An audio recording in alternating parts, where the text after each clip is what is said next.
ఒక్కటే వాస్తవం వారి మాట. ఈ పద్యాన్ని రచించిన వారు నాగ వెంకటేశ్వరరావు గారు.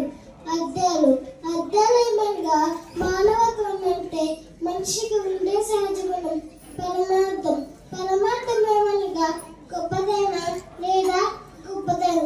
కాబట్టి మనందరం కులమత భేదాలు లేకుండా కలిసిమెలిసి ఉండాలి. Thank you.